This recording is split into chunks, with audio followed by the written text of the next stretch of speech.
Hello everyone, welcome back to my channel.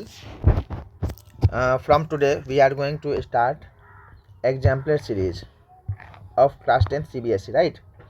So आज से हम exemplar series स्टार्ट करने जा रहे हैं जिसमें हम exemplar के हर एक चैप्टर को कवर करेंगे one by one because it is very important for the upcoming exams, right? Lots of questions are asked in the examination directly from the exemplar book. So चलिए स्टार्ट करते हैं और आज हम लोग डिस्कस करने वाले हैं chapter 3 metals and non metals के क्वेश्चंस को, और जिसमें कि हम आज डिस्कस करेंगे मल्टीपल चॉइस क्वेश्चंस यानी कि एमसीक्यूज को। फर्स्ट क्वेश्चन कह रहा है कि which of the following property is generally not shown by metals. यहाँ पे जैसे ही नॉट शोन करेक्ट इनकरेक्ट आवे इसको अंडरलाइन कर लेना है, ठीक है। सो कह रहा है कि कौन सा प्रॉपर्टी मेटल्स के द्वारा शो नहीं किया जाता है, राइट, यानी कि कौन सा प्रॉपर्टी मेटल का नहीं है। तो पहला कह रहा है कि इलेक्ट्रिकल कंडक्शन, तो मेटल्स का क्या कहता है, इलेक्ट्रिकल कंडक्शन शो नहीं करता है, ये तो गलत हो जाएगा। मेटल्स तो इलेक्ट्रिकल कंडक्शन को शो करता है, they are the conductor of electricity, right. तो ये तो गलत आंसर हो जाएगा ऑप्शन। उसके बाद सोनरस इन नेचर, मेटल्स का आगे सोनरस होता है, नेचर में ये शो नहीं किया जाता है, ये तो गलत हो जाएगा। मेटल सोनरस है, ये तो सही ऑप्शन है, बट यहाँ पे पूछ रहा है कि कौन शो नहीं किया जाता, which is not the property of metal, ये तो प्रॉपर्टी है, तो ये आंसर नहीं होगा। थर्ड कह रहा है कि डलनेस, मेटल्स आर डल, ठीक है, तो ये आपका करेक्ट आंसर होगा, ठीक है, क्योंकि मेटल्स आर लस्ट्रस, तो डलनेस शो नहीं किया जाता, ये कह रहा है, ठीक है, डलनेस शो नहीं किया जाता है, ये आपका करेक्ट आंसर हो जाएगा, राइट। उसका question number 2, ability of the metals to be drawn into thin wire, metals का जो एबिलिटी होता है जिसके कारण जो metals can be drawn into the thin wire, ठीक है, उस प्रॉपर्टी को क्या कहते हैं, तो दैट इज़ कॉल्ड डक्टिलिटी। मतलब डक्टिलिटी प्रॉपर्टी जो है ना, जिसमें भी होगा उसमें उस सब्सटेंस को हम स्ट्रेच कर सकते हैं into the wires, right. So metals have the property of ductility which allows metals to be drawn into the thin wires, ठीक है, इस प्रॉपर्टी के कारण हम मेटल्स को हम थिन वायर में कन्वर्ट कर सकते हैं। और ये जो मैलिबिलिटी यहाँ पे लिखा हुआ है, this is also the property of metals, ये भी मेटल्स का प्रॉपर्टी है जो अलाउ करता है मेटल्स को थिन शीट में कन्वर्ट होने को, राइट। इस प्रॉपर्टी के कारण हम मेटल्स को क्या कर सकते हैं, थिन शीट में कन्वर्ट कर सकते हैं। तो यहाँ पे अगर रहता है कि can be converted into thin sheets, तो ये मैलिबिलिटी आपका आंसर हो जाता है, ठीक है। Next question, aluminium is use for making cooking utensils, right, मतलब एल्यूमिनियम का जो से यूज हम कुकिंग यूटेंसिल्स बनाने में हम करते हैं। तो कह रहा है कि which of the following properties of aluminium are responsible for the same, मतलब एल्यूमिनियम का यूज हम कुकिंग यूटेंसिल्स बनाने में करते हैं, तो कौन सा प्रॉपर्टी जो है ना इसके लिए रिस्पॉन्सिबल है, किस प्रॉपर्टी के कारण हम इसके मतलब एल्यूमिनियम का यूज कुकिंग यूटेंसिल्स बनाने में करते हैं। तो पहला ऑप्शन कह रहा है कि गुड थर्मल कंडक्टिविटी, ठीक है, मतलब कि ये थर्मल कंडक्टिविटी इसमें बहुत अच्छा होता है, मतलब हीट को अच्छे से कंडक्ट करता है, राइट। तो ये आंसर करेक्ट होगा, बिकॉज एल्यूमिनियम जो है ना that is the conductor of heat, तो इसमें थर्मल कंडक्टिविटी अच्छी होती है, इसी कारण हम इस कुकिंग में इसका यूज़ करते हैं। उसके बाद कह रहा है कि गुड इलेक्ट्रिकल कंडक्टिविटी, देखिए एल्यूमिनियम तो इलेक्ट्रिकल कंडक्टिविटी होता है, अच्छा होता है, बट ये प्रॉपर्टी नहीं है responsible making for making cooking utensils, ठीक है, क्योंकि हम फूड को कुक कर रहे हैं तो उसमें इलेक्ट्रिकल कंडक्टिविटी का कोई रोल नहीं है, राइट। चलिए नेक्स्ट करा डक्टिलिटी, मतलब मेटल्स आर डक्टाइल, ठीक है, मतलब एल्यूमिनियम जो है ना उसको हम जो सो थिन वायर में कन्वर्ट कर सकते हैं, यानी कि एल्यूमिनियम में डक्टिलिटी है, बट इसका कोई रोल नहीं है कि हम इसके कारण हम कुकिंग यूटेंसिल्स बना रहे हैं, तो ये नहीं होगा करेक्ट आंसर, ठीक है। उसके बाद फोर्थ करा है कि हाई मेल्टिंग पॉइंट, तो एल्यूमिनियम का मेल्टिंग पॉइंट बहुत ही ज़्यादा होता है, yes, this is responsible for making utensils, right. तो हाई मेल्टिंग पॉइंट होने के कारण ये जल्दी मेल्ट नहीं होगा, इसलिए हम इसका यूज जैसे कुकिंग मतलब कुकिंग यूटेंसिल्स बनाने में करते हैं। So option first and fourth, ठीक है, ये करेक्ट रीजन है जिसके कारण हम कुकिंग यूटेंसिल्स बनाते हैं, तो आपका करेक्ट आंसर हो जाएगा option D, that is first and fourth. Next question, question number 4, which of the following metals do not, यहाँ अंडरलाइन कर लेना है, जैसे अगर डू नॉट रिएक्ट ये सब तो अंडरलाइन कर लेना है। कह रहा है कि कौन सा मेटल रिएक्ट नहीं करता है with cold as well as hot water, cold और हॉट वाटर से रिएक्ट नहीं करता है। देख लेते हैं, पहला कह रहा है सोडियम, सोडियम कोल्ड वाटर से रिएक्ट करता है, देखिए sodium, potassium and calcium they are very reactive, ठीक है, ये तीनों जो है सो कोल्ड वाटर से इजीली रिएक्ट कर लेता है, राइट। यहाँ पे पूछ रहा है कि cold water and hot water किसी से रिएक्ट नहीं करता, ऐसा ऑप्शन होना चाहिए। तो देखिए ये तो आंसर नहीं होगा कि बिकॉज इट रिएक्ट्स, कैल्शियम भी रिएक्ट करता है कोल्ड वाटर से, मैग्नीशियम तो कोल्ड वाटर से रिएक्ट नहीं करता है, बट ये हॉट वाटर से रिएक्ट करता है। तो यहाँ पे कह रहा है कि कोल्ड एंड हॉट वाटर से रिएक्ट नहीं करना चाहिए, तो ये आपका नहीं होगा। फोर्थ ऑप्शन है iron, yes, it does not react with the cold and hot water, right. क्या कह रहा है, does not react with the cold as well as hot water, ठीक है।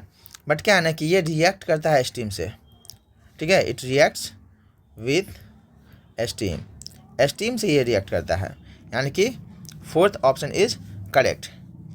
चलिए question number 5, which of the following oxides, कह रहा है कि कौन सा ऑक्साइड ऑफ आयरन जो है ना that will be obtained on prolonged reaction of iron with steam, steam से रिएक्ट करने पे, मतलब आयरन जब स्टीम से रिएक्ट करेगा तो कौन सा आयरन ऑक्साइड बनेगा, तो बनेगा आपका Fe3O4, right. Question number 6, what happens when calcium is treated with water, calcium को हम वाटर से ट्रीट करेंगे तो क्या होगा, ठीक है। तो देखिए पहला कह रहा है कि it does not react with water, ये तो गलत हो जाएगा, बिकॉज कैल्शियम जो है ना that is highly reactive, it reacts with the water, ठीक है। उसके बाद इट रिएक्ट्स वायलेंटली, तो नहीं, ये उतना ज़्यादा रिएक्टिव नहीं होता है कि वायलेंटली रिएक्ट करे, वाटर से रिएक्ट करेगा, क्विक रिएक्शन होगा, बट वायलेंट रिएक्शन नहीं होगा, ये रॉन्ग हो गया। अगर इसके जगह पे रहता है सोडियम या फिर पोटेशियम, दे रिएक्ट्स वायलेंटली, ठीक है, सोडियम एंड पोटेशियम ये वाटर से वायलेंटली रिएक्ट करता है, बहुत ही ज़्यादा रिएक्टिव होने के कारण। उसके बाद कह रहा है कि it reacts less violently with water, yes ये करेक्ट होगा, रिएक्ट करता है बट उतना ज़्यादा वायलेंटली रिएक्ट नहीं करेगा। उसके बाद कह रहा है कि bubbles of hydrogen gas formed stick on the surface of calcium, देखिए जब कैल्शियम जो है ना वाटर से रिएक्ट करेगा तो हाइड्रोजन गैस इवॉल्व होता है, और वो हाइड्रोजन गैस जो है ना इन द बिगिनिंग कैल्शियम का जो पीस रहेगा उस पर जो स्टिक रहेगा, बाद में बबल्स के फॉर्म में राइज करके बाहर इवॉल्व होगा, राइट। सो ऑप्शन 3 एंड 4 ये दोनों आपका क्या होगा, करेक्ट हो गया, यानी कि ऑप्शन डी इज करेक्ट। उसके बाद आ जाते हैं question number 7, generally metals react with the acids to give salt and hydrogen, yes. देखिए क्या होता है ना कि जो मेटल्स होते हैं ना, मेटल वो अगर एसिड से रिएक्ट करता है, खास करके डाइल्यूट एसिड से, राइट, डाइल्यूट एसिड से रिएक्ट करता है तो बनाएगा आपका salt and hydrogen gas evolve होगा, राइट, हाइड्रोजन गैस इवॉल्व होता है। और सारे मेटल्स रिएक्ट नहीं करते हैं, एक्टिव मेटल्स, मतलब वो मेटल्स जो कि क्या होता है कि हाइड्रोजन से ज़्यादा एक्टिव हो, वो एसिड से रिएक्ट करके सॉल्ट फॉर्म करता है एंड हाइड्रोजन गैस इसमें इवॉल्व होता है। तो यहाँ पे कह रहा है कि which of the following acid, कौन सा एसिड जो है ना that does not give hydrogen gas, ठीक है, which acid does not give hydrogen gas on reactive with metal except manganese and magnesium, एक मेटल एक एसिड है which does not evolve, right, या which does not produce hydrogen gas जब वो metal से react करता है, ठीक है, तो वो आपका हो जाएगा नाइट्रिक एसिड। एक्चुअली क्या होता है कि नाइट्रिक एसिड जो है ना बहुत ही ज़्यादा स्ट्रॉन्ग ऑक्सीडाइजिंग एजेंट है, ठीक है, नाइट्रिक एसिड जो है ना स्ट्रॉन्ग ऑक्सीडाइजिंग एजेंट है, राइट।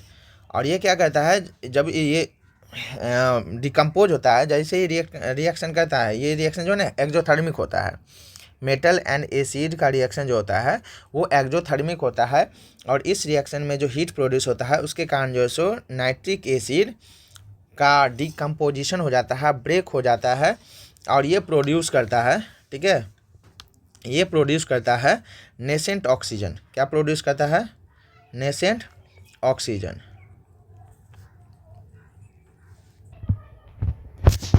तो ये जो नेसेंट ऑक्सीजन प्रोड्यूस होता है ना, this oxidises the hydrogen, hydrogen जो प्रोड्यूस होता है उसको ये ऑक्सीजन ऑक्सीडाइज कर देता है वाटर में, so it oxidises hydrogen into water, ठीक है, मतलब हाइड्रोजन प्रोड्यूस जो होता है उसको क्विकली जो सो ये वाटर में कन्वर्ट कर देता है, it is very much strong oxidising agent. तो हम हाइड्रोजन गेन नहीं कर पाते हैं, हाइड्रोजन इवॉल्व ही नहीं होता, हाइड्रोजन क्विकली जो है सो वाटर में ऑक्सीडाइज हो जाता है। सो नाइट्रिक एसिड का यूज हम हाइड्रोजन प्रिपरेशन में नहीं कर सकते हैं, ठीक है, मेटल से रिएक्ट करवा के।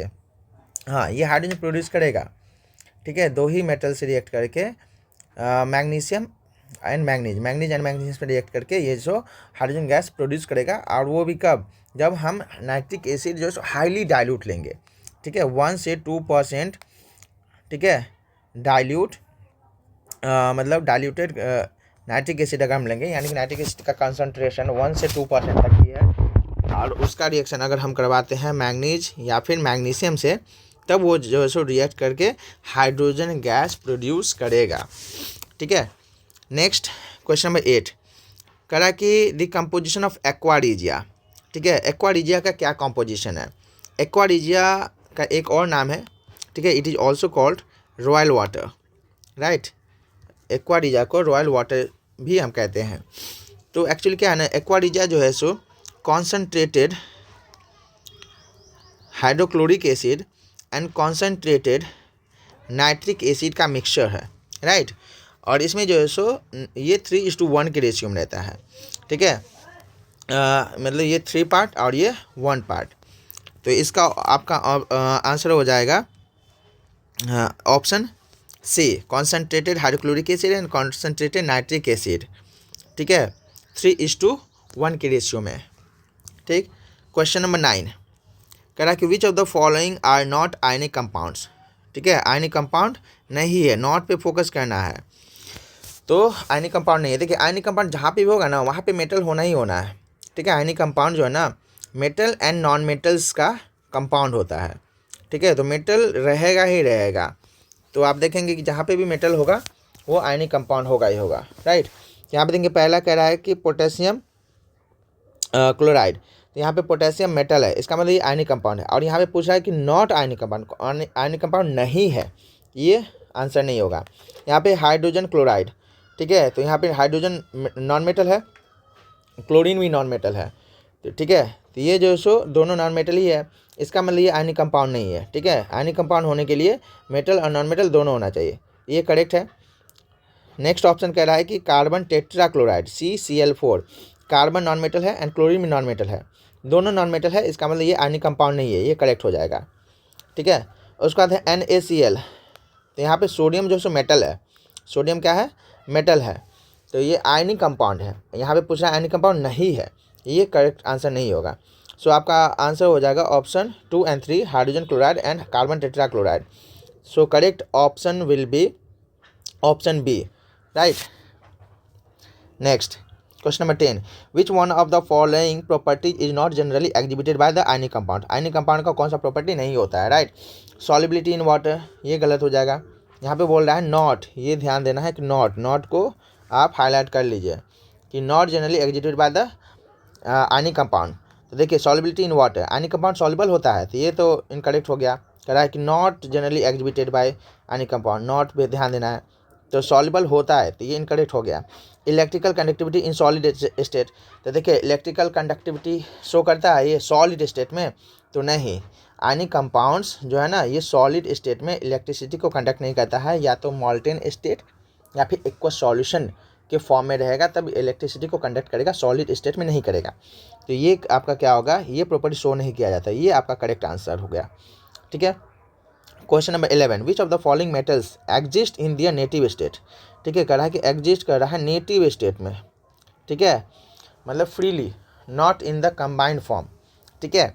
तो यहाँ पे आपका ऑप्शन हो जाएगा, देखिए आंसर ऑरम एंड अर्जेंटम, एक आपका होता है प्लैटिनम, अगर प्लैटिनम ऑप्शन रहता है तो वो भी हो जाता है।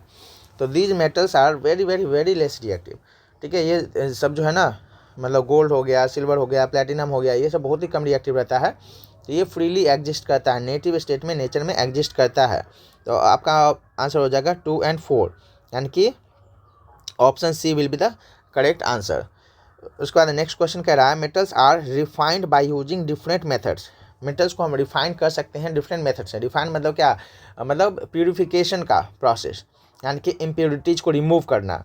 तो रिफाइन जो हम करेंगे मेटल्स को, कई सारे मेथड्स हम लोग यूज़ करते हैं, जिसमें से क्या करें कि इलेक्ट्रोलाइटिक रिफाइनिंग भी एक है, मतलब इलेक्ट्रिसिटी की हेल्प से भी हम रिफाइन करते हैं। तो कौन से मेटल्स को हम जो है सो इलेक्ट्रिसिटी की हेल्प से जो है सो रिफाइन करते हैं, तो यहाँ पे आपका हो जाएगा correct answer aurum and copper, right. Aurum and copper. तो करेक्ट आंसर हो जाएगा option A. Next question, silver articles become black on prolonged exposure to air. देखिए क्या होता है ना कि जब सिल्वर का कोई भी ऑब्जेक्ट आर्टिकल हमारे पास है, वो एयर के एक्सपोजर में लंबे समय तक रहेगा, एयर के कांटेक्ट में लंबे समय तक रहेगा ना, तो ब्लैक हो जाता है। ठीक है, उसका सरफेस जो है ना ब्लैक हो जाएगा। तो ऐसा क्यों होता है? तो ऐसा इसलिए होता है क्योंकि ये जो सो सल्फर से ना रिएक्ट कर लेता है और सल्फाइड बना लेता है। ठीक है, मतलब सिल्वर का सल्फाइड बना लेता है और ये सब्सटेंस ब्लैक होता है कलर में, और ये सब्सटेंस का फॉर्मेशन होता है और ये एक लेयर के फॉर्म में जो है ना आर्टिकल के ऊपर डिपॉजिट हो जाता है, एक लेयर बना लेता है, इसीलिए जो क्या हो जाता है ब्लैक कलर का हो जाता है। तो करेक्ट आंसर हो जाएगा अर्जेंटम सल्फाइड। उसके बाद 14th number question, galvanization is a method, galvanization यहाँ पे बोला है, is a method of protecting iron from rusting. ठीक है, by coating a thin layer of zinc. ये तो मालूम ही होगा, मतलब हम आयरन को जो है सो क्या कहते हैं, रस्टिंग से प्रिवेंट करने के लिए उसके ऊपर जिंक का लेयर अप्लाई कर देते हैं, जिससे आयरन प्रोटेक्टेड रहता है। तो ये जो जिंक का जो लेयर अप्लाई करना होता है ना आयरन ऑब्जेक्ट के ऊपर, this process is called galvanization. Galvanization is the process of applying the layer of zinc on the iron object. चलिए question number 15, stainless steel is very useful material for our life. Yes, stainless steel क्या होता है ना कि इसमें rusting नहीं होता है और इसका हम लोग बहुत ज़्यादा यूज़ करते हैं। स्टेनलेस स्टील जो है ना, it is the alloy. Stainless steel actually है क्या? तो ये एलॉय है। ठीक है, एलॉय है किसका? तो आयरन का। तो इसमें आयरन रहता है, निकेल हम मिक्स करते हैं, क्रोमियम मिक्स करते हैं, कार्बन भी मिक्स करते हैं। ठीक है, तो वही कह रहा है कि ये सब मिक्स है। तो कह रहा है कि यहाँ पे कि in stainless steel iron is mixed with, अब ऑप्शन में देखते हैं कि क्या क्या ऑप्शन दे रहा है। निकेल एंड क्रोमियम, यस सही है, होगा। कॉपर एंड क्रोमियम नहीं, कॉपर नहीं होता है। निकेल एंड कॉपर नहीं, कॉपर नहीं होगा। कॉपर एंड ऑरम नहीं, ये दोनों में से कोई नहीं होगा। तो करेक्ट ऑप्शन होगा आपका निकेल एंड क्रोमियम। अगर कार्बन कहीं पे ऑप्शन रहता है तो वो भी होता है। Question number 16, if copper is kept open in the air.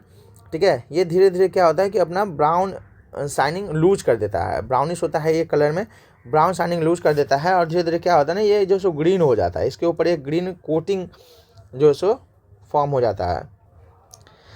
और ये क्यों होता है? तो it is due to the formation of copper carbonate. Actually क्या होता है ना कि कॉपर जब एयर के एक्सपोजर में रहता है तो वो जो सो रिएक्ट करके कॉपर कार्बोनेट बना लेता है, और ये कॉपर कार्बोनेट का लेयर जो सो पूरे उस ऑब्जेक्ट पे क्या होता है डिपॉजिट होते जाता है, और ये होता है ग्रीन में, ग्रीन कलर का। तो जो कॉपर पहले जो है सो क्या था, ब्राउन कलर का था। ठीक है, वो धीरे धीरे ग्रीन कलर में कन्वर्ट हो जाता है। नेक्स्ट क्वेश्चन क्या कह रहा है कि generally metals are solid in nature. Yes, metals generally क्या होता है, सॉलिड होता है। कह रहा है कि विच one of the following metals is found in the liquid state at room temperature. कौन सा मेटल जो है रूम टेम्परेचर पे लिक्विड स्टेट में होगा? यहाँ पे हो जाएगा आपका Hg, हाइड्रोजारम, यानी कि mercury. Right, it will the correct answer. Question number 18, which of the following metals are obtain by electrolysis of their chloride in molten state. मतलब कौन सा मेटल को हम जो इलेक्ट्रोलाइसिस प्रोसेस से हम ऑब्टेन करते हैं मॉर्टल स्टेट में रहता है। तो यहाँ पे आपका हो जाएगा सोडियम, यस इसको ऑब्टेन करते हैं। कैल्शियम, यस इसको भी ऑब्टेन करते हैं। आयरन, कॉपर वगैरह को मॉल्टेन स्टेट में नहीं ऑब्टेन करते हैं, इसको हम एक्वस सॉल्यूशन के फॉर्म में ऑब्टेन करते हैं। ठीक है, इसको भी हम इलेक्ट्रोलाइसिस से तो ऑब्टेन करते हैं, बट एक्वस सॉल्यूशन के फॉर्म में रहता है तब ऑब्टेन करते हैं। इस दोनों को मॉल्टेन स्टेट में ऑब्टेन करते हैं। तो इसका आंसर हो जाएगा आपका ऑप्शन डी।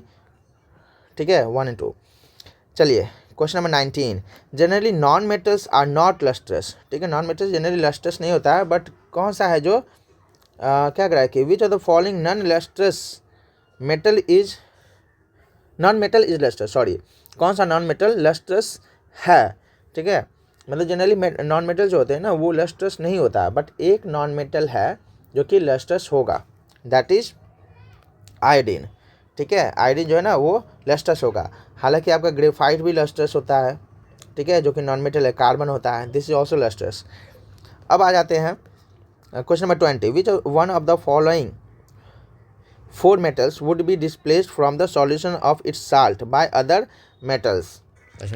तो कह रहा है कि जो सो इसमें विच ऑफ द फॉलोइंग 4 metals, ठीक है, मतलब 4 metals का यहाँ पे नाम दिया हुआ है। कह रहा है कि इसमें से कौन जो है ना डिस्प्लेस हो जाएगा उसके सॉल्यूशन से। ठीक है, उसका साल्ट का सॉल्यूशन है तो उसमें से इस मेटल को डिस्प्लेस कर देगा। ठीक है, मतलब अदर 3 metals। तो देखिए ये रिएक्टिविटी सीरीज पे बेस्ड क्वेश्चन है। एक्चुअली क्या होता है ना, रिएक्टिविटी सीरीज में अगर हम यहाँ पे देखें तो ये रिएक्टिविटी सीरीज हो गया। तो रिएक्टिविटी सीरीज में जो है, जो अपर पोजीशन पे होता है वो ज़्यादा रिएक्टिव होता है, जो लोअर पोजीशन पे होता है वो कम रिएक्टिव होता है। ठीक है, तो हम देख लेते हैं कि कौन कौन सा है। और हम ये भी जानते हैं कि मोर रिएक्टिव मेटल जो है ना, लेस रिएक्टिव मेटल को डिस्प्लेस कर देता है, राइट। तो यहाँ पे देखें मैग्नीशियम, तो मैग्नीशियम यहाँ है, अर्जेंटम यहाँ है, जिंक यहाँ है, एंड कॉपर यहाँ है। तो देखिए अगर हम इस चारों में कंपेयर करें तो सबसे लोअर पोजीशन पे मतलब क्या है, सबसे लोअर पोजीशन पे है आपका सिल्वर। ठीक है, ये सिल्वर है, यानी कि सिल्वर को जो है ना अदर 3 मेटल्स यानी कि मैग्नीशियम, जिंक एंड कॉपर, ये तीनों डिस्प्लेस कर सकता है। ठीक है, जब हम सिल्वर का साल्ट सॉल्यूशन लेंगे, उसमें जो इस तीनों में से कोई भी मेटल डालेंगे तो क्या होगा, उससे रिएक्ट करके सिल्वर को डिस्प्लेस कर देगा। बिकॉज इस चारों में सिल्वर जो है ना लीस्ट रिएक्टिव है, तो silver will be displaced by other 3 metals. तो करेक्ट ऑप्शन हो जाएगा आपका ऑप्शन बी, सिल्वर, राइट। चलिए इसको हटा लेते हैं। चलिए नेक्स्ट क्वेश्चन नंबर 21 कह रहा है कि 2 ml each of concentrated hydrochloric acid, nitric acid and a mixture of concentrated hydrochloric acid and nitric acid in the ratio of 3:1। ठीक है, they are taken in a test tube. देखिए 3 test tube ले लिया गया है, A B and सी।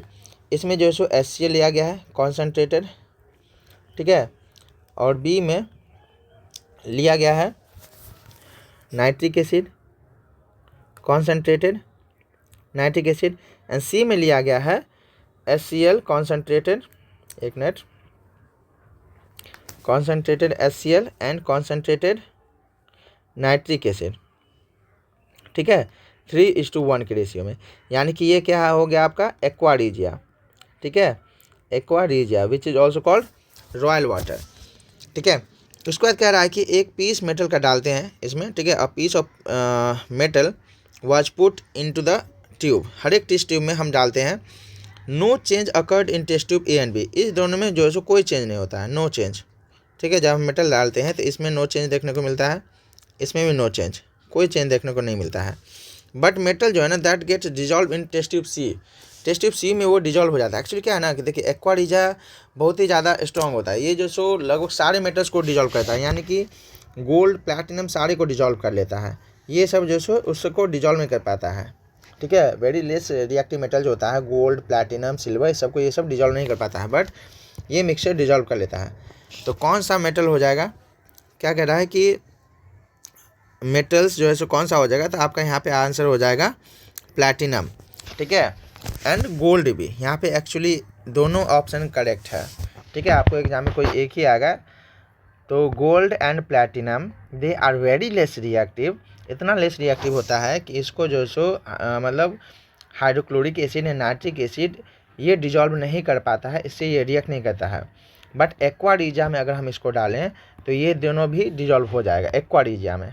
ठीक है, तो correct option will be B and D. ठीक है, दोनों होगा। चलिए क्वेश्चन नंबर 22 एलॉय। देखिए एलॉय क्या होता है ना, इट इज़ द मिक्सचर। कैसा मिक्सचर होता है, तो ये होमोजेनस मिक्सचर होता है। ठीक है, मेटल एंड नॉन मेटल का, सॉरी मेटल एंड मेटल का, या फिर मेटल एंड नॉन मेटल भी हो सकता है। ठीक है, तो होमोजेनस मिक्सचर यहाँ पे करेक्ट ऑप्शन होगा। Question number 23 an electrolytic cell consist of. Electrolytic cell में क्या होता है, तो इलेक्ट्रोलाइटिक सेल में आपका क्या हो जाएगा, देखिए यहाँ पे एनोड एंड कैथोड की बात हो रही है। तो हमेशा याद रखेंगे कि जो कैथोड होता है ना, ठीक है, वो निगेटिव टर्मिनल होता है। कैसा होता है, निगेटिव। और एनोड जो होता है ना वो पॉजिटिव टर्मिनल से कनेक्ट रहता है। कैथोड निगेटिव इलेक्ट्रोड हो गया एंड एनोड पॉजिटिव इलेक्ट्रोड हो गया। यहाँ पे पॉजिटिवली चार्ज कैथोड गलत हो जाएगा, कैथोड हमेशा निगेटिव होता है। निगेटिवली चार्ज एनोड नहीं, एनोड पॉजिटिव होता है। पॉजिटिवली चार्ज एनोड ये सही है, निगेटिवली चार्ज कैथोड ये सही है, यानी कि 3 and 4। इसका ऑप्शन हो जाएगा आपका B, correct option. Question number 24 during electrolytic refining of zinc. ठीक है, अगर हम इलेक्ट्रोलाइटिक रिफाइनिंग कराते हैं जिंक का तो कहाँ पे ये होता है डिपोजिट। ठीक है, तो जिंक जो है ना that gets deposited at cathode. देखिए हमेशा याद रखिएगा जब हम इलेक्ट्रोलाइसिस करवाते हैं ना, ठीक है, कोई भी साल्ट सॉल्यूशन का, तो मेटल जो डिपॉजिट होगा ना वो हमेशा कैथोड पे होगा, ठीक है। मेटल हमेशा कहाँ पे जाएगा, कैथोड पे, ठीक है, कैथोड पे हमेशा याद रखना है। एंड नॉन मेटल हमेशा कहाँ जाएगा, एनोड पे, याद रखना है इसको। So option A will be correct option, ठीक है। ये हालांकि जो बहुत डिटेल में हम लोग पढ़ेंगे इलेक्ट्रोलाइसिस के बारे में जब डिस्कस करेंगे तो आप ये कॉन्सेप्ट पूरा क्लियर हो जाएगा। चलिए क्वेश्चन नंबर 25 अब आ जाते हैं। क्या करें कि an element A is soft and can be cut with the knife. मतलब ए एक एलिमेंट है जो कि इतना सॉफ्ट है कि उसको हम नाइफ से भी काट सकते हैं। और कौन सा होता है हम जानते हैं, सोडियम एंड पोटेशियम, ये दोनों होता है। And this is very reactive to air, बहुत ज़्यादा रिएक्टिव होता है। इसको हम ओपन एयर में नहीं रखते हैं क्योंकि ये विगरसली रिएक्ट कर लेता है और ये वाटर से भी बहुत ज़्यादा क्विकली रिएक्ट करता है। तो कौन सा होगा, सोडियम एंड पोटेशियम। तो ऑप्शन में देख लेते हैं, तो सोडियम ऑप्शन है, तो सोडियम करेक्ट होगा, राइट। एलॉय क्या करा कि alloys are homogeneous mixture, correct, of metal with a metal, ठीक है, या फिर और नॉन मेटल। मतलब एलॉय जो होता है ना वो मेटल का मिक्सचर होता है, होमोजेनस मिक्सचर, या फिर मेटल एंड नॉन मेटल का मिक्सचर हो सकता है।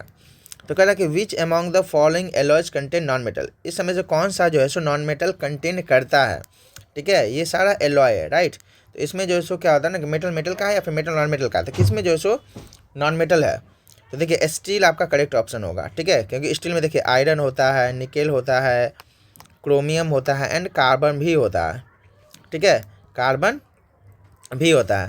तो ये सब तो मेटल है एंड कार्बन क्या है, नॉन मेटल है। तो नॉन मेटल पार्ट हो गया स्टील का, तो करेक्ट आंसर हो जाएगा आपका स्टील। क्वेश्चन नंबर 27 में क्या कर रहा है कि which among the following statements are incorrect. ये ध्यान रखना है, इनकरेक्ट बोल रहा है, करेक्ट, इनकरेक्ट, नॉट करेक्ट, इस सबको अच्छे से याद रखना है, मतलब अंडरलाइन कर लेना है क्वेश्चन बनाते समय। तो कह रहा है कि कौन सा जो इनकरेक्ट होगा मैग्नीशियम मेटल के लिए। तो देखिए it Burns in oxygen with a Darjeeling flat white flame, ये तो करेक्ट है, सही होगा। तो यहाँ पे इनकरेक्ट पूछ रहा है, ये तो आंसर नहीं होगा। It reacts with the cold water, magnesium cold water से रिएक्ट नहीं करता है। It reacts with the hot water, to form magnesium hydroxide and evolves hydrogen gas, सही है, ठीक है, ये तो मतलब सही होगा। बट ऑप्शन में अगर यहाँ पे पूछा इनकरेक्ट तो उसके हिसाब से गलत हो जाएगा क्योंकि ये फॉर्म करता है, ये स्टेटमेंट सही है। यहाँ पे इनकरेक्ट पूछ रहा है। It reacts with the steam. वैसे देखिए 3 ऑप्शन अगर आपका आंसर में नहीं आया ना तो फोर्थ होना ही होना है। तो फोर्थ को जो सो रीड करने की जरूरत नहीं है एग्जाम में, डायरेक्टली आप टिक कर सकते हो। उसे देख लेते हैं, it reacts with the steam to form magnesium hydroxide, ये गलत हो जाएगा क्योंकि जब मैग्नीशियम जो है ना वो स्टीम से रिएक्ट करता है, मतलब वाटर से रिएक्ट करता है, स्टीम के फॉर्म में जब रहेगा तो ये जो सो क्या बनाएगा, मैग्नीशियम ऑक्साइड बनाएगा एंड हाइड्रोजन गैस इवॉल्व होगा। तो स्टीम से रिएक्ट करने पे ऑक्साइड बनाता है, राइट, बट यहाँ पे लिखा है हाइड्रोक्साइड, तो ये आपका गलत हो गया। तो इनकरेक्ट पूछ रहा है, इसका मतलब this is the answer, okay. Actually in this question 2 options है जो कि इनकरेक्ट है। एक्चुअली ऑप्शन बी भी कह रहा है कि it reacts with the cold water, ठीक है, कोल्ड वाटर से रिएक्ट कर रहा है मैग्नीशियम, जो कि नहीं होता है। मैग्नीशियम जो है ना कोल्ड वाटर से रिएक्ट नहीं करता है। तो ये ऑप्शन भी करेक्ट है, दो ऑप्शन करेक्ट है, बट एग्जाम में कोई एक ही। नेक्स्ट क्वेश्चन नंबर 28 क्या कह रहा है कि which among the following alloys contain mercury, ठीक है। देखिए मर्क्यूरी जहाँ पे भी रहेगा ना तो वहाँ पे एमलगम लिखा रहेगा, ठीक है। तो यहाँ पे देखिए stainless steel, alnico, solder and zinc amalgam है। तो एमलगम जैसे ही आप मतलब इसका एक पार्ट क्या हो गया आपका, मर्क्यूरी हो गया, ठीक है। एमलगम मर्क्यूरी के लिए ही यूज होता है। तो करेक्ट ऑप्शन आपका हो जाएगा ऑप्शन डी। क्वेश्चन नंबर 29 क्या कर रहा है कि reaction between X and Y जो है सो क्या कर रहा है, रिएक्ट कर रहा है, एक्स एंड वाई रिएक्ट करके क्या बना रहा है, जेड बना रहा है, ठीक है, कंपाउंड जेड बना रहा है। नाउ क्वेश्चन नंबर 29 में क्या कह रहा है कि reaction between X and Y forms compound Z. कह रहा है कि एक्स एंड वाई ये रिएक्ट कर रहा है और कंपाउंड जेड बना रहा है। इसमें क्या कर रहा है कि एक्स जो है ना ये लूज कर रहा है इलेक्ट्रॉन, ठीक है, एक्स लूजेज इलेक्ट्रॉन्स, ठीक है, एंड वाई जो है ना गेन कर रहा है इलेक्ट्रॉन, वाई क्या कर रहा है, गेन्स इलेक्ट्रॉन्स, राइट। तो कह रहा है कि which of the following property is not shown by Z. देखिए जब ऐसा कंपाउंड जो कि फॉर्म होता है 2 एलिमेंट्स के बीच में, मतलब रिएक्शन से जिसमें एक एलिमेंट लूज कर रहा है, एक एलिमेंट जो गेन कर रहा है इलेक्ट्रॉन्स, तो ये जो है ना ये आपका होगा आयनिक कंपाउंड। क्या होगा, आयनिक कंपाउंड, राइट। तो आयनिक कंपाउंड जो है ना क्या करें कि which of the following is not, ये याद रखना है, यहाँ पे पूछ रहा है विच of the following is not shown by property, मतलब शोन बाय जेड। राइट।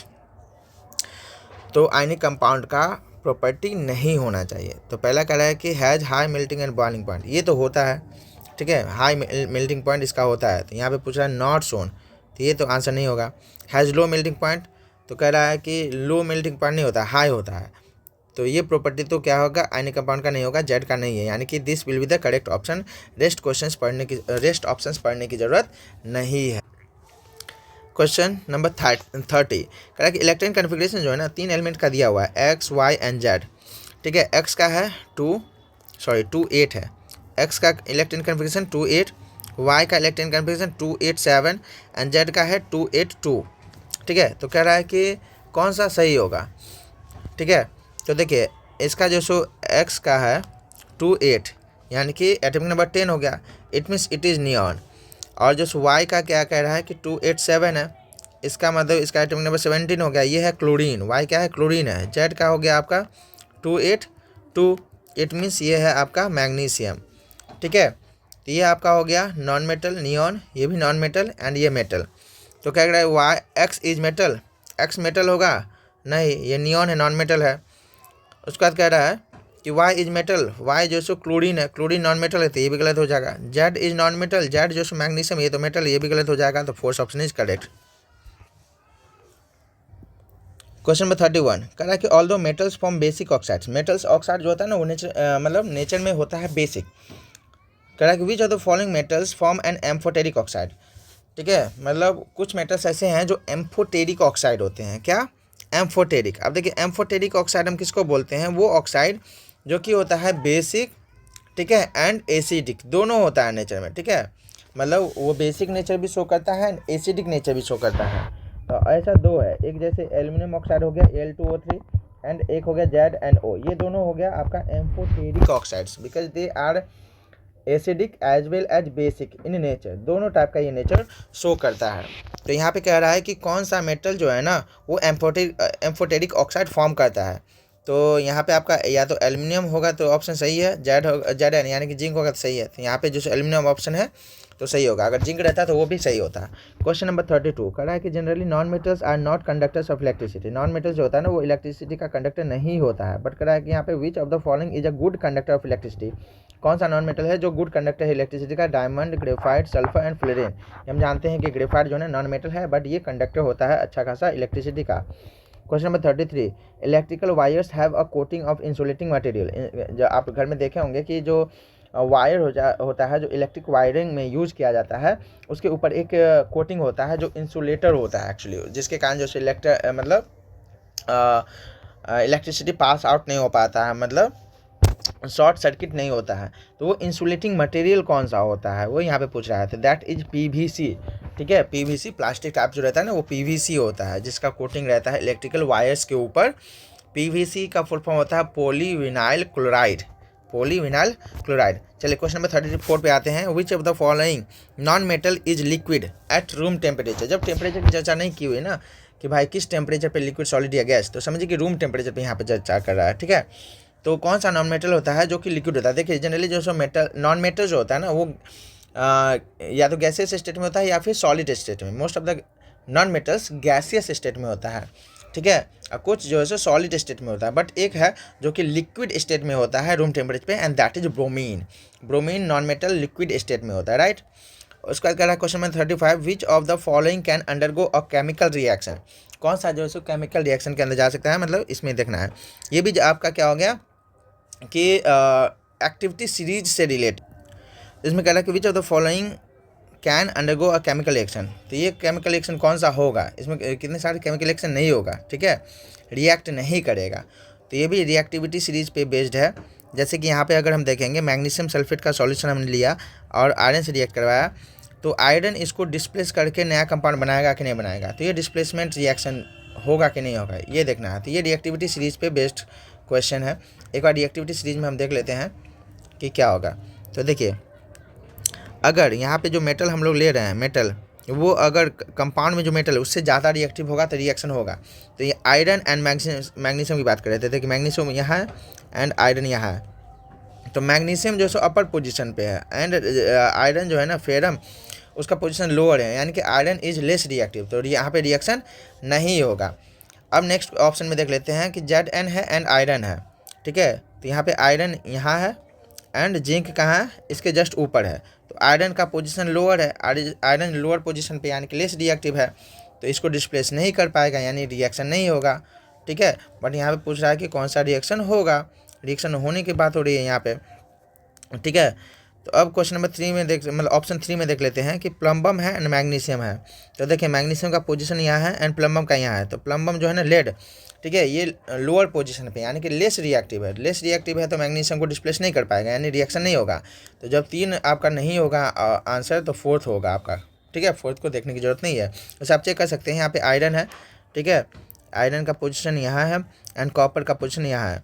तो देखिए आयरन जो है ना that is more reactive than copper, क्योंकि आयरन का पोजीशन ऊपर है, ये ज़्यादा रिएक्टिव है, तो आयरन इसको डिस्प्लेस कर देगा, ठीक है। यहाँ पे रिएक्शन होगा, राइट। तो यहाँ पे जो रिएक्शन होगा, तो यहाँ पे रिएक्शन होगा तो बनाएगा ये FeSO4 प्लस कॉपर। यहाँ पे आयरन क्या करेगा, कॉपर को डिस्प्लेस कर देगा, ठीक है, एंड कंपाउंड बना लेगा। तो यहाँ पे ये रिएक्शन होगा, ऑप्शन डी इज करेक्ट। चलिए क्वेश्चन नंबर 36 पे आते हैं। क्या करा कि which of the following figures correctly describe the process of electrolytic refining, कौन सा जो करेक्टली एक्सप्लेन करता है, एक एक करके देख लेते हैं, ठीक है। तो सबसे पहले एनोड एंड कैथोड पे फोकस करेंगे। देखिए एनोड हमेशा जो है ना पॉजिटिव टर्मिनल से कनेक्टेड रहता है एंड कैथोड जो है हमेशा निगेटिव टर्मिनल से कनेक्टेड रहता है। तो यहाँ पे देखिए, यहाँ पे एनोड को निगेटिव से कनेक्ट कर दिया है, तो ये तो गलत हो गया, ठीक है। एनोड हमेशा पॉजिटिव टर्मिनल से कनेक्टेड होना चाहिए। ऑप्शन नंबर बी पे आते हैं। यहाँ पे देखते हैं कैथोड निगेटिव टर्मिनल से है, चलिए सही है। एनोड पॉजिटिव टर्मिनल से कनेक्टेड है, सही है। उसके बाद यहाँ पे हमने लिया है एसिडिफाइड कॉपर सल्फेट, सही है। यहाँ पे आयंस जो होगा ना, ठीक है, पॉजिटिव आयंस, ठीक है, वो कैथोड पे आएगा, सही है। और एनोड से पॉजिटिव आयन का फॉर्मेशन होगा, ये भी सही है, ठीक है। पॉजिटिव आयन हमेशा कैथोड पे जाएगा, याद रखिएगा, कैथोड के पे जाएगा, क्योंकि कैथोड पे होता है नेगेटिव चार्ज और पॉजिटिव चार्ज हो गया पॉजिटिव आयन पे, ऑपोजिट चार्जेस होने के कारण ये माइग्रेट करता है, ठीक है। नेगेटिव आयंस, ठीक है, वो क्या करता है, माइग्रेट करता है हमेशा टुवर्ड्स कैथोड, हमेशा याद रखना है, कैथोड की तरफ जाएगा, क्योंकि कैथोड पे यहाँ पे उल्टा मैंने लिख दिया, पॉजिटिव आयंस, ठीक है, positive ions migrate towards cathode, cathode पे होता है नेगेटिव चार्ज, ठीक है, कैथोड पे नेगेटिव चार्ज होता है, इसलिए पॉजिटिव आयंस जो उसके तरफ माइग्रेट होता है, ठीक है, ऑपोजिट चार्ज होने के कारण। यहाँ तक तो सही है। बट यहाँ पे इम्प्योरिटी जो है ना, ये इम्प्योरिटीज, ठीक है, ये कैथोड के नीचे शो किया गया, एक्चुअली ये ऐसा नहीं होता है। इम्प्योरिटीज हमेशा जो है सो एनोड के नीचे कलेक्ट होता है, इसीलिए इसको एनोड मड भी बोला जाता है, ये इनकरेक्ट हो गया। ऑप्शन नंबर सी पे आते हैं। ये पहले देख लेते हैं, कैथोड निगेटिव से कनेक्ट है, सही है। एनोड पॉजिटिव से कनेक्ट है, सही है। एसिडिफाइड सॉल्यूशन हमने लिया, सही है। ये पॉजिटिव आयन जो है सो एनोड से निकल रहा है, सही है। एंड कैथोड की तरफ माइग्रेट हो रहा है, सही है। निगेटिव इलेक्ट्रोड की तरफ माइग्रेट हो रहा है, सही है। इतना तो सही है। उसके बाद यहाँ पे इम्प्योरिटी जो है ना वो कलेक्ट हुआ है एनोड के जस्ट नीचे, एनोड के नीचे, इसलिए तो इसको एनोड मड कहा जाता है, ठीक है, एनोड मड। तो ये सही है, तो सारा चीज़ इसमें सही है। It means it is the correct option, option C is the correct option, ठीक है। तो आज हमने सारा जो सो MCQ डिस्कस किया है एग्जाम्पलर का, metal and non metal chapter का। आगे हम दूसरे चैप्टर्स का जो सो कवर करेंगे। तो आज के लिए इतना ही। और ये जो शॉर्ट आंसर क्वेश्चन जो है ना, इसका भी जो सो सॉल्यूशंस या फिर एक्सप्लेनेशन जो बोलेंगे वो हम नेक्स्ट वीडियोज़ में लाएंगे। सो आज के लिए इतना ही, थैंक यू।